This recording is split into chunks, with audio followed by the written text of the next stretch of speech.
Welcome back नाज़रीन। हरल साहब से जानते हैं। हरल साहब, ये जो कानूनी नकात जिस पे अभी हम डिस्कशन कर रहे हैं, अगर लेट्स सपोज के ये मामला चल पड़ते हैं आगे कि पैनल ऑफ जजेस है, उसमें से चीफ जस्टिस की, सुप्रीम कोर्ट के चीफ जस्टिस की तकर्री होगी, किसी एक नाम पे इत्तफाक कर लिया जाएगा, लेकिन क्वेश्चन इज़ दिस कि कौन इस पे इत्तफाक किस तरह से होगा उस एक नाम पे। मतलब जैसे आर्मी चीफ का पैनल ऑफ जजेस होता है, उसकी तकर्री तो चीफ एग्जीक्यूटिव करते हैं, प्राइम मिनिस्टर साहब, इसकी कौन करेगा? इसकी प्रेसिडेंट ऑफ पाकिस्तान करता है। और पहले तो जो प्रैक्टिस चल रही है और आइन और कानून के मुताबिक जो है, जो भी सीनियर चीफ जस्टिस होता है, जो सीनियर जज होता है, उसको मिनिस्ट्री ऑफ लॉ जो है नोटिफाई करती है और उसके बाद प्रेसिडेंट ऑफ पाकिस्तान जो है उसको इंडोर्स करके उसको अपॉइंटमेंट हो जाती है।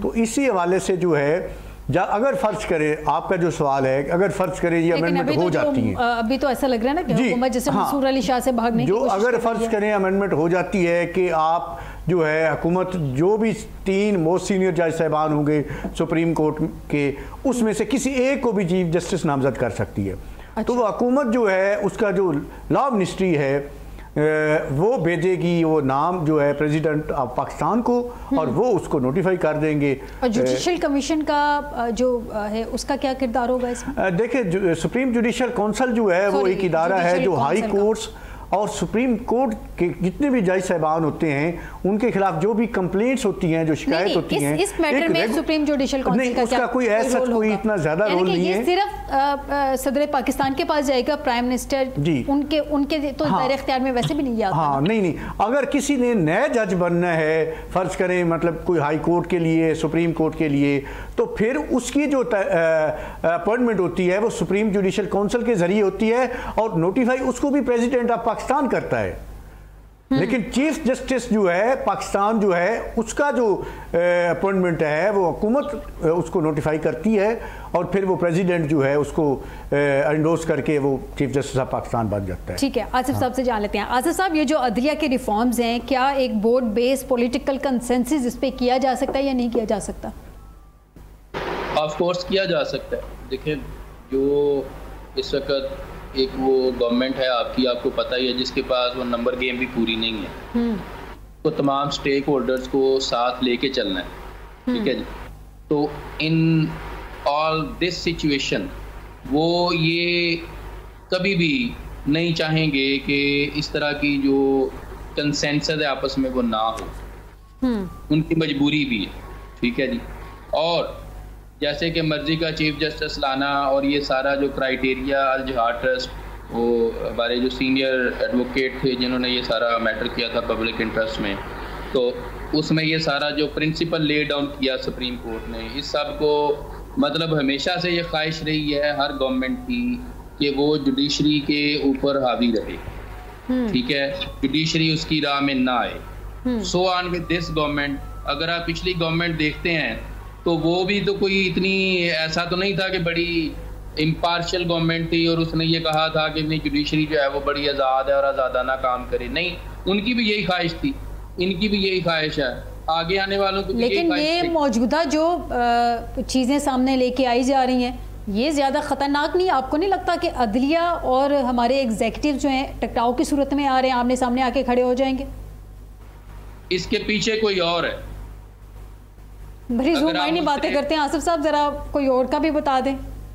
वो फिर मुझे आप क्या चाहते हैं वो मुझे भी आप उठवा देंगी? मसला ये है कि कतन ये ख्वाहिश नहीं है, ना ही मैंने कभी ऐसी किसी पाकिस्तानी के लिए भी ख्वाहिश की कि वो उसको उठा लिया जाए, बल्कि हमने हमेशा आवाज़ उठाई है कि इस तरह से जबरी गुमशुदगियाँ जो हैं वो नहीं होनी चाहिए। मैं तो आप सादा सा सवाल जो आपने ऑन स्क्रीन जूम आईनी से बात की, मैं तो सिर्फ उसकी क्लैरिफिकेशन बात ही है। ये देखिए, मेरी बात सुने, आप बहुत अच्छे से जानती हैं कि मैं नहीं जानती ना, इसीलिए तो आपसे जानना चाह रही हूँ। 2007 में हर सब बैठे हैं, बड़े भाई हैं। 2007 में जब ये एक आपको पता है सारा है कि जुडिशल एक रेवोल्यूशन आया पाकिस्तान में, ठीक है, तब से लेके अब तक इस्टेब्लिशमेंट माशाल्लाह हाथ मुंह धो के वो इस एक इंस्टीट्यूशन के पीछे है कि ये जो वकला हैं और ये जो जजेस हैं, ये जो काला कोर्ट है, इसको कॉर्नर किया जाए, और वो बड़ी हद तक कामयाब हो गए, ठीक है। उसकी वजह यह है कि हमारी अपनी सफ़ों में से लोग जो हैं वो उस तरफ गए, उन्होंने वजारतें भी ली, वो मशीर भी बने, उन्होंने ओहदे लिए। तो सर वो आपकी सफ़ों के अंदर से निकले ना। रही मीडिया की बात, हम लोग स्पेशली हमारे हम एंकर्स की, तो हम लोग बंदा नहीं उठवाते सर, हम लोग सिर्फ आवाज़ उठाते हैं आपके हक में। बिल्कुल बिल्कुल। देखें, rule of law, there shall be rule of law, supremacy of law across the board, ठीक है जी, हम उसी के हामी हैं। So on with you, so on with the all those neutral journalist, ठीक है, so on with the neutral you know, जो हमारे वकला साहबान हैं, ठीक है, जो पॉलिटिकल एक्टिविस्ट हैं, जो राइट एक्टिविस्ट हैं, हम सब तो यही चाहते हैं ना कि सब अच्छा हो।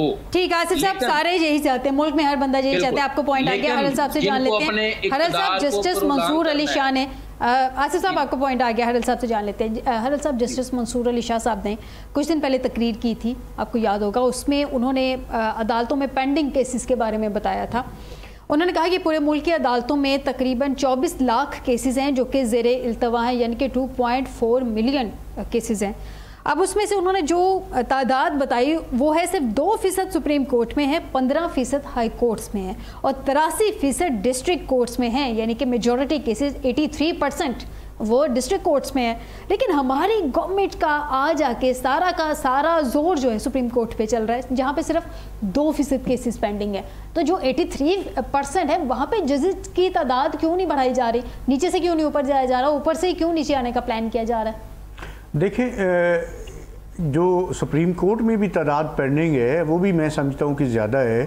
चले लोअर कोर्ट्स में तो तादाद बहुत ज़्यादा पेंडिंग है, 83% उनको भी ख़त्म होना चाहिए। और उसमें और उस हवाले से हम सब जो है इसमें स्टेक होल्डर्स हैं, जिसमें वकला साहबान हैं, जिसमें इन्वेस्टिगेशन एजेंसीज होती हैं, इदारे होते हैं, और उसके अलावा अदालतें हैं, इन सब को अपना अपना किरदार जो है वो करना चाहिए, अदा करना चाहिए और इनको ख़त्म होना चाहिए ताकि जो फौरी और सस्ता इंसाफ है वो लोगों को मिल सके।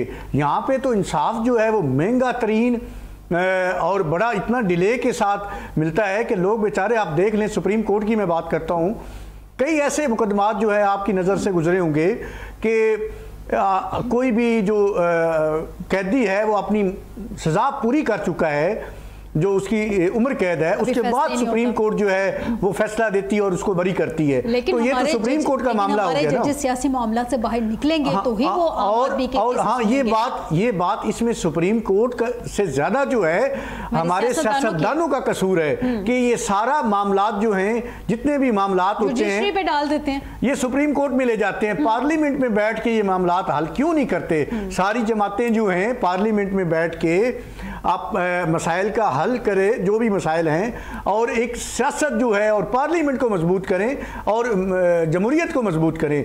लेकिन बदकिस्मती है कि ये जितनी हमारी जो पार्लियामेंट है ये स्क्रिप्टेड कार्रवाइयों का मरकज़ बनी हुई है। वैसे हरल साहब, कितनी इंटरेस्टिंग सी बात है ना, अवाम जिन नुमाइंदों को चूज़ करती है कि अवाम में बैठे जाके उनके मसाइल हल करें, वो उनके मसाइल तो हल करना दरकिनार, उनसे अपने मसाइल ही नहीं हल हो पाते और वो सुप्रीम कोर्ट में पहुंच जाते हैं। देखिए, ये बड़ी बदकिस्मती है।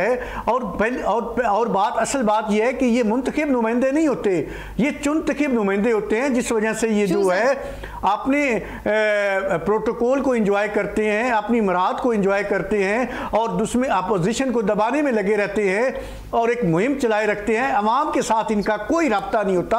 आप देख लें, सबसे ज़्यादा जो इस वक्त गंभीर सूरत हाल है वो बलूचिस्तान की है। और बलूचिस्तान की क्यों गंभीर सूरत हाल? उसकी वजह यही है कि वहाँ पे अवामी नुमाइंदों को नहीं लाया जा रहा, ऐसे लोग लाए जा रहे हैं। आप पिछले देख लें, जितने भी वुज़रा आला हैं उनका अवाम के साथ कोई तल्लक नहीं है। जितने भी नुमाइंदे लाए जाते हैं, जिनको हक़ हुकूमत दी जाती है, उनका अवाम से कोई रब्ता नहीं होता। साहब ने भी तो रिजाइन कर दिया और ये बड़ा अलमिया है और ये बड़ा नुकसान है फेडरेशन के लिए कि ऐसे इनको, मैं समझता हूँ कि फेडरेशन को अगर आपने बचाए रखना है, अल्लाह करे कि हमारा मुल्क सलामत रहे। पहले हम जो है बहुत नुकसान उठा चुके हैं सकूते ढाका की शक्ल में, अब जो है हम किसी भी नुकसान के मुताबिक नहीं हो सकते।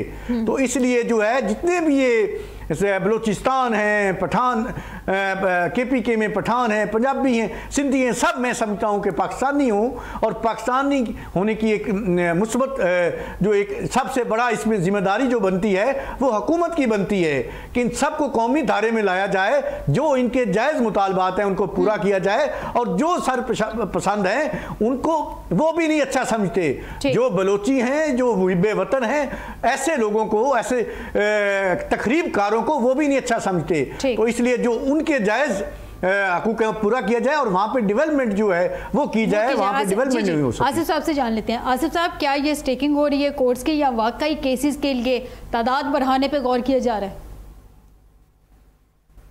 सॉरी, आप दोबारा रिपीट कीजिएगा। ये क्या वाकई में स्टेकिंग हो रही है कोर्ट्स की, या हकीकतन ये नेक नियति पे मबनी बिल पेश किए जा रहे हैं ताकि जितने भी पेंडिंग सुप्रीम कोर्ट में केसेस हैं उनको हल किया जा सके?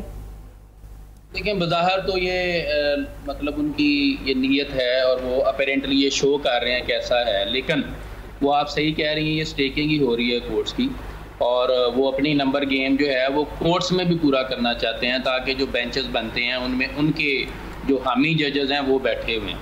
ये एक लम्हा फ़िक्री है हमारे लिए भी, एक जो हमारा पॉलिटिकल एलीट है जो वकला बरादरी में और जो जुडिशरी के अंदर, उनको भी ये सोचना चाहिए कि उनको ए पॉलिटिकल होना चाहिए, गैर सियासी होना चाहिए।